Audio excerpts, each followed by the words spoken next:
आदरणीय मेरे प्रिय दोस्तों और भक्तों, राजा बलि के पूर्व जन्म की क्या कथा है, आपके समक्ष यह सूक्ष्म वृत्तांत रख रहा हूं।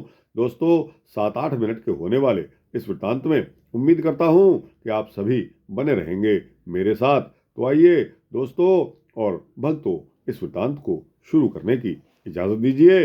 इस वृत्तांत को शुरू करते हैं। दोस्तों, कहा जाता है कि बलि पूर्व जन्म में कोई जुआरी थे।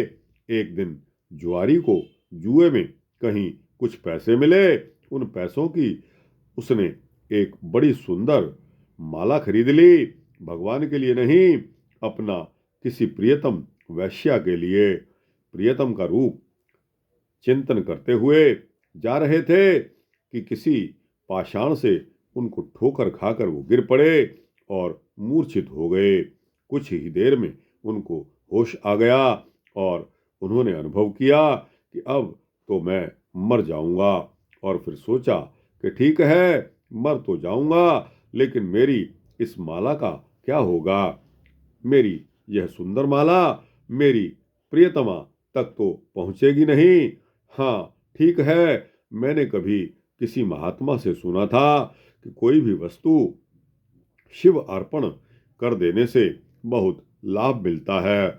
शिव अर्पण कर देने से कुछ होता होगा तो हो ही जाएगा, और यदि नहीं होगा तो भी मर तो रहा ही हूं। माला बेकार जा रही है। इस दृष्टि से जुआरी ने उस माला को शिव जी के अर्पण कर दिया। जुआरी माला शिवार्पण करके मर गया। यमराज के दूत उसको पकड़ कर ले गए और यमराज के सामने जुआरी को पेश कर दिया गया। उन्होंने चित्रगुप्त से कहा कि देखो, इसके खाते में क्या है। तब चित्रगुप्त ने कहा कि यह तो जन्म जन्मांतर, युग युगांतर, कल्प कल्पांतर का पापी है। तब यमराज ने कहा, इसके पुण्य को भी तो देखो। तब चित्रगुप्त ने पुण्यों को देखकर कहा कि पुण्य तो कोई है ही नहीं। यमराज ने कहा, एक बार फिर देखो। चित्रगुप्त ने पुनः ध्यानपूर्वक देखा और कहा कि बस अभी अभी थोड़ी देर पहले जुए में पैसा पाकर इसने एक माला खरीदी थी, वो भी वैश्या के लिए। ठोकर खाकर जब यह रास्ते में गिर पड़ा तो इसने देखा कि माला तो अब निरर्थक हो रही है, इसे कोई ले जाएगा, तो उसे शिव के अर्पण कर दिया। यह कोई भगवान को माला अर्पण करने वाला तो था ही नहीं, परंतु देखा कि जब मर ही रहे हैं तो शिव अर्पण कर दें। इसी भावना से इसने शिव अर्पण यह माला कर दी। बस इसका यही एक अंतिम पुण्य है।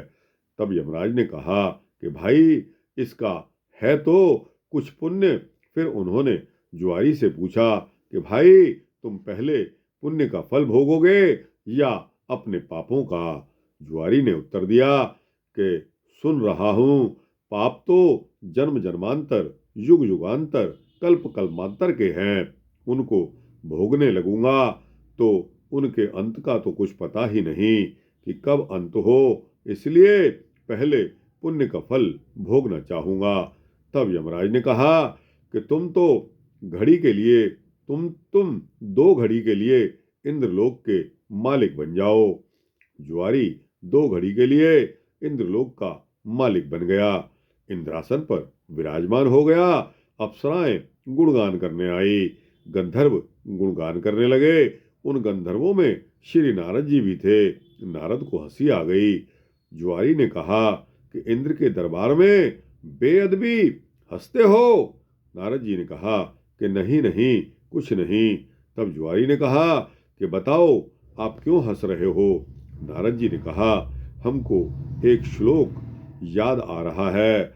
इसको पूर्व मीमांसक भी मानते हैं और नैयायिक भी मानते हैं। संदिग्धे परलोके कपि कर्तव्यः पुण्य संचयः, नास्ति चेत्रास्ति नो हानिरस्ति चेत्रास्ति को हरः को हतः। अर्थात परलोक में संशय ही तो परलोक में संशय हो तो पुण्य का संचय करते चलो। अगर परलोक नहीं है तो आस्तिक को कोई नुकसान नहीं। कहीं परलोक सत्य हुआ तो कहीं नास्तिक मारा जाएगा। कहीं परलोक सत्य हुआ तो नास्तिक मारा जाएगा। जुआरी, तू जीवन पर्यंत जुआ खेलता रहा। जुआ में कोई निश्चित आमदनी तो होती नहीं है। लग गया तो तीर, नहीं तो तुक्का। तूने यही सोचा कि शिवार्पण करने से कुछ तो होता ही होगा, सो हो जाएगा। ना होगा तो मर तो रहे ही हैं। माला तो बेकार चली जाएगी, शिव को ही अर्पण कर दें। इस दृष्टि से तूने उस माला को शिव अर्पण कर दिया और उसका परिणाम यह हुआ कि 2 घड़ी के लिए तुम इंद्रलोक के स्वामी बन गए। इसलिए मुझे हंसी आ रही है। जुआरी सिंहासन से उतरा और नारद जी से कहने लगा कि गुरुदेव, अब हम सारे इंद्रासन पर तुलसी रख देते हैं। इतना कहने के पश्चात उसने किसी ब्राह्मण को बुलाया और चिंतामणि का दान कर दिया। किसी ब्राह्मण को नंदन वन, किसी को ऐरावत और किसी को अमृत के कुंड दान कर दिए। इस प्रकार उस जुआरी ने संपूर्ण इंद्रलोक का ही दान कर डाला। इतने में 2 घड़ी बीत चुकी थी। इंद्र आए और बोले कि हमारा ऐरावत हाथी कहाँ है। तब उत्तर मिला कि जुआरी दान कर गया। तब इंद्र बोले, कामधेनु आदि कहाँ हैं। सब कुछ जुआरी ने दान दे डाला। उत्तर मिला, बड़े बिगड़े इंद्र यमराज के पास आए। यमराज भी जुआरी को डांटने लगे। तब जुआरी ने कहा, भैया, हमें जो करना था हमने कर दिया। अब आपको जो करना हो आप कर लीजिए। यमराज की जब आंखें खुली तब उन्होंने कहा कि अब यह नरक नहीं जाएगा, अब तो यह इंद्र ही होगा। जब नाजायज उद्देश्य से खरीदी हुई नाजायज पैसों की माला को संशय रहने पर भी शिव अर्पण कर दिया, उसके फलस्वरूप 2 घड़ी के लिए यह इंद्र बना। फिर इस समय तो उसने विधिवत इंद्रलोक का ही दान कर दिया है, इसलिए यह इंद्र ही होगा। वही जाकर राजा बलि बने। इस कथा का अंतर्बोध यह है कि उस जुआरी ने माला भगवान को अर्पण कर दी थी। पत्र, पुष्प, फल, जल, जो कुछ भी भगवान के लिए अर्पित कर दिया जाए वह अनंत गुणित होकर प्रतिफलित होता है। साथ ही इसके साथ यह बड़ी ऊंची बात है कि जो अनात्मविद है वह अनात्मा के प्रलोभन में फंसकर स्वयं को नरक में भेजने में जरा भी नहीं हिचकता।